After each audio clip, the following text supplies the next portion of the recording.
ਸੀ लेकिन हुण पानी तो कोई किसा चढ़ी है, पानी बिल्कुल ही फुल होने करीब है, मेरे हिसाब से 12 फुट रह गया। ये सरूटा तो घिनी गया तो सरूटा तक जो चढ़ सी सीधा उचाई ये तकरीबन 12-13 फुट बनना अज पानी इन्नी बड़ी गुंजाइश है मेरे मंगला डैम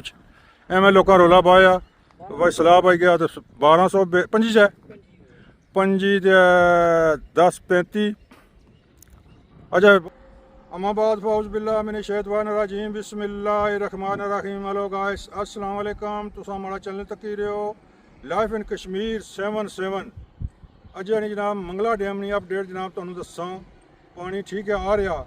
बड़िया जोरों च आ रहा लेकिन अजय फिलहाल खतरा कोई कम अज़ कम 12-13 फुट उचाई विच पानी अजय घट है तो पर पानी बहुत ज़्यादा चलना जी 4 दिन पहला वीडियो बनाई सी सेम इस जगह बनाई सी उसी तो इसी फर्क तक गिना कितना फ़र्क है। हेलो गाइस तुम हमारा चैनल सब्सक्राइब करो शेयर भी करो इंशाल्लाह डेली की बुनियाद पर बंगला डैम की अपडेट इंशाल्लाह ज़रूर दसिया करसा डेली की बुनियाद पर। अज जाना भी ब्लॉग बड़ा खूबसूरत बड़ा कमाल हो सी आओ फिर चले हूँ जनाब। लो जी जनाब डैम ने अपडेट का जनाब अज तुसा की व्यू कराने बाईपास रोड दाएं बाएं जेड़े जेड़े इलाके उन्होंने सैर वास्ते जनाब आओ चलिए मंगला डैम की अपडेट भी तको तकी है तुसा मजीद जनाब यह देख लो नज़ारा कैसा नज़ारा ओ जनाब कार वाली कोठी लाला जी ब्रेड फोर वाली ये बड़ी खास निशानी है तो अज लाला का पौनी इंग्लैंड गए हुए लेकिन अपना निशान छोड़ी गए अपना ना एक बनाई गए लिहाजा जनाब है देख लो मंगला डैम की अपडेट बहुत खूबसूरत नज़ारा बल्कि व्यू है आज जनाब व्यू कराने महत्व थोड़ी यह देखो जी कैसा नज़ारा कैसी खूबसूरत ब्यूटीफुल जगह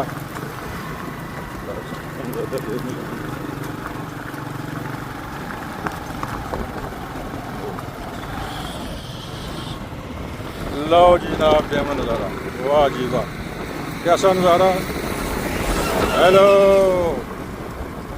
कैसा नज़ारा जनाब हाँ जनाब ठीक है ओके ठीक लो जी जनाब उस्ताद पता इन्होंने है मैं कौन सा वीडियो नहीं बनी वेलकम जी जनाब डैम नज़ारा देखो यह जनाब बाईपास रोड घुटने नज़दीक हाँ जी फ्लोर ने नज़दीक खब्बे पास का नज़ारा खब्बे पास रोडा वाला जनाब तुसा की मैरिज हाल भी दसने मैरिज हाल है मैरिज हाल बेहतरीन और खूबसूरत है शनवारी होटल है शनवारी होटल जनाब के मोरी खानपुर वगैरह बड़िया वारियाँ बड़िया जगह लोग इंजॉयमेंट करते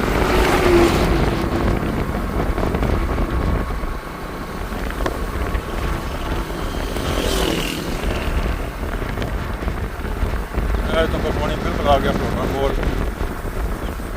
पार्क है जी ये पार्क है ये चिनार बाग पार्क है जी ज़ेर इंतज़ाम दफ्तर कमिश्नर दफ्तर कमिश्नर ने ज़ेर इंतज़ाम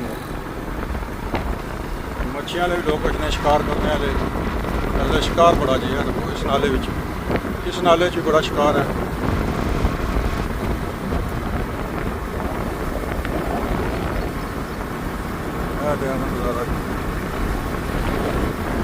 ब्यूटीफुल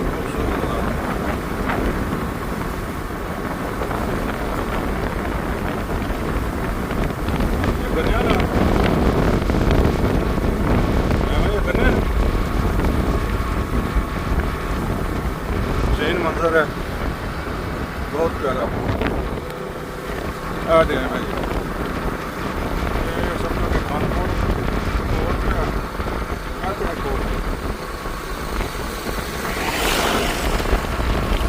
पार्क की असली वीडियो बनाई सी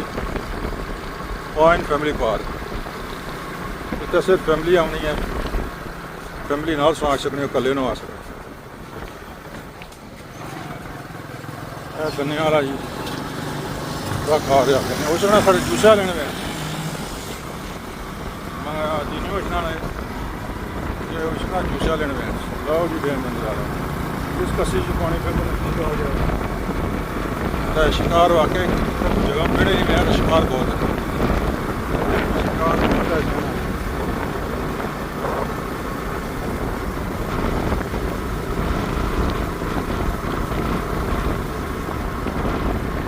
लो जी आ गया मैं जदी क्या हुआ इसे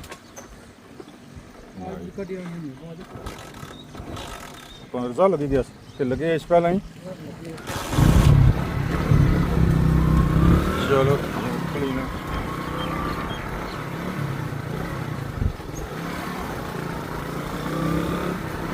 है डंगर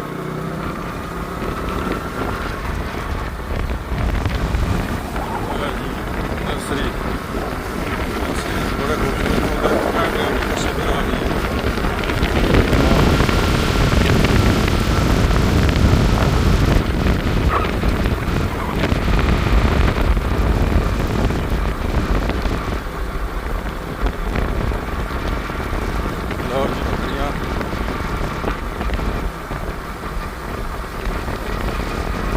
आ गया मैं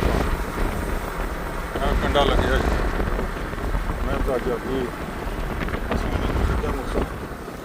बड़ी मशहूर दुकान है जी पकौड़े वाली समोसियाँ बड़ी मशहूर इसने पकौड़े जलेबी कम चली गया लो जी मंगला डैम नहीं अपडेट जनाब पानी इन्ना टोया जा ही गया मेरा ख्याल है बाय बाय वो 2 दिन 4 दिन पहला बनाई सी तो वो बड़े दूर सी लेकिन पानी बड़े जोर च आई रहा बल्ले बल्ले बल्ले असल में है तो कोई मछुआ भी वो नहाने सो अब हो डब्बी चो फिर नहाने सो पौड़ी खड़ना पुलिस वाले उन्हें चलो इतनी चीज है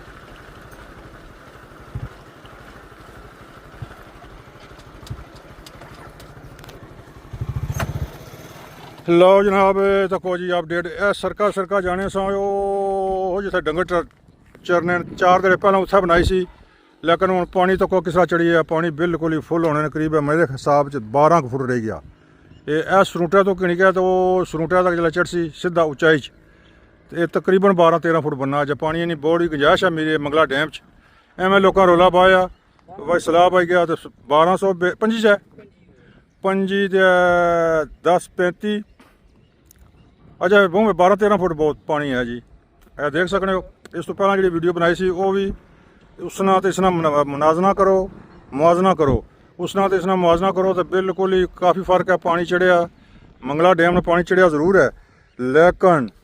इतना खतरा को नहीं क्योंकि इन्होंने जगह में इस जगह अच्छी तो फिर जनाब पानी फुल हो सी तो 12 फुल जल्दी हो जासी क्योंकि पानी डेली अगर 2 फुट चलना सी फुट 1.5 फुट हूँ 2-3 फुट 3-4 फुट रोज़ाना क्योंकि बारिशां हो रही मुजफ्फराबाद आज़ाद कश्मीर तो मीरपुर भी कल हुई सी अज कोई सुबह हुई तो यह जनाब यह खाड़क डैक है जा रही है सीधी